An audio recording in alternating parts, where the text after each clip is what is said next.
Washington, the first police officer injured by Donald Trump's mob on January 6, 2021, and a documentary filmmaker who captured footage of the U.S. Capitol assault's key participants will be the lead-off witnesses Thursday night in the first public hearing by the House Select Committee investigating the attack.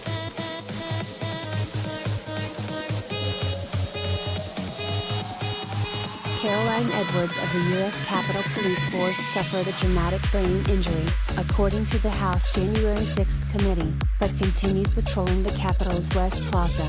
Her injuries nearly a year and a half later continued to prevent her from returning to work, the committee said in a statement.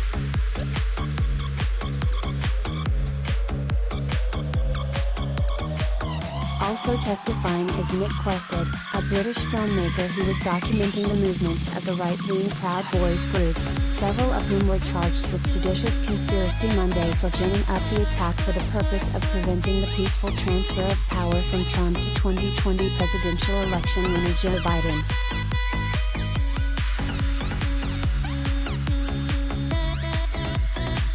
Quested filmed the first moments of violence against U.S. Capitol Police, and the chaos that ensued, the committee said.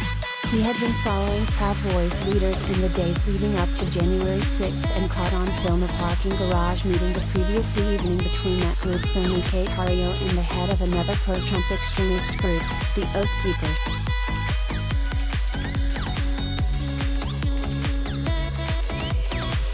The bipartisan House panel has been working nearly a full year, almost entirely behind closed doors.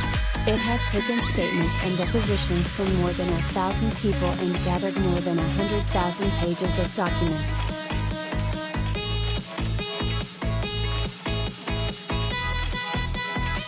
Committee members have said the series of hearings over the next 2 weeks will lay out how Trump and his allies tried to overturn the results of the presidential election so that he could remain in power.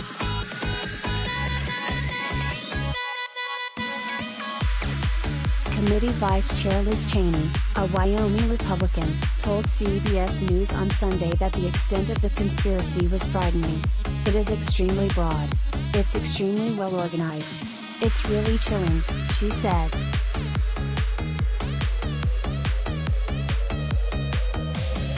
Trump, despite losing the election by 7 million votes nationally and by 306 to 232 in the Electoral College, became the first president in more than 2 centuries of elections to refuse to hand over power peacefully. His incitement of the January 6 assault on the Capitol, his last-ditch attempt to remain in office, led to the deaths of 5 people, including 1 police officer, the injury of 140 additional officers and the deaths by suicide of 4 other police officers.